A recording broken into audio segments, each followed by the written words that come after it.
2019 ఎన్నికల్లో చేసిన తప్పు మళ్లీ చేయకూడదని ప్రజలు డిసైడ్ అయ్యారన్నారు సుజనా చౌదరి.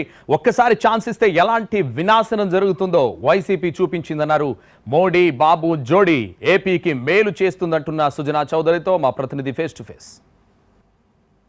విజయవాడ పశ్చిమ సీట్లో ఇప్పటికే 8 రౌండ్లు పూర్తయినాయి. 28,000 మెజారిటీతో ఉన్నటువంటి కేంద్ర మాజీ మంత్రి సుజనా చౌదరి. సార్ ఎలా చూస్తారు? మొదటిసారి ఎమ్మెల్యేగా పోటీ చేస్తున్నారు, ఇప్పుడు గెలుపు దిశగా కూడా వెళ్తున్నారు. ఎలా ఉంది అనుభవం? నా అనుభవం చాలా సంతోషంగా ఉంది. విజయవాడ పశ్చిమ నియోజకవర్గ ప్రజలందరూ కూడా నన్ను వాళ్ళ కుటుంబ సభ్యుల కింద ఆమోదించి ఈ రోజు నా ఓట్లు వేశారని తెలుస్తూ ఉంది. డెఫినెట్గా చాలా సంతోషకరంగా ఉంది. అదే దిశలో ఈ కూటమి ఆంధ్రప్రదేశ్లో ప్రభంజనం సృష్టించబోతా ఉంది.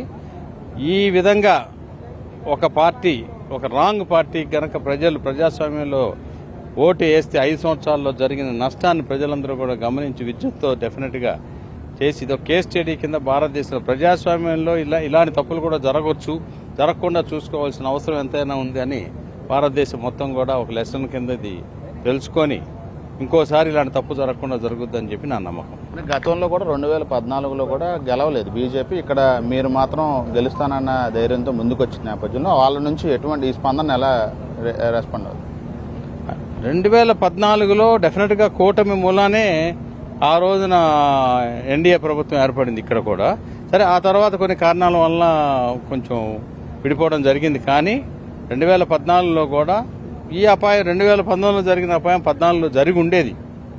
19లోనేమో మనకి జరిగింది, చూసాం మన కళ్ళారా. ప్రజలు కూడా తెలుసుకున్నారు. ఇప్పుడు ఒక్కసారి ఎవరికి పడితే వాళ్ళకి కనుక అవకాశం ఇస్తే ఏం జరగబోతుందనే తెలుసుకున్నారు. సుజనా చౌదరి అసలు అందుబాటులో ఉండరు ఎప్పుడు కూడా అనేది ప్రధానంగా మీ మీద ప్రచారం చేసిన ఓట్లు మీకు ఎక్కువగా జనం వైపై మొగ్గు చూపారు. ఎట్లా చూస్తారు? అంటే కొన్ని మీడియా సంస్థలు, ప్రతిపక్ష వాళ్ళు ఆ ప్రచారం చేశారు. సుజనా చౌదరి అనే అతను కేవలం ప్రజాసేవకు వచ్చాడు అని చెప్పి ప్రజలు గట్టిగా నమ్మి ఈ ఓటును గుద్దారు. ఇంత పెద్ద సంఖ్యలో సీట్లు కూటమికి రావటాన్ని ఏ కారణాలు దోహదపడినాను? అంటే భారతదేశంలో అతిపెద్ద పార్టీ భారతీయ జనతా పార్టీ. మోడీ గారు 10 సంవత్సరాలు ఏం చేశారో తెలుసు.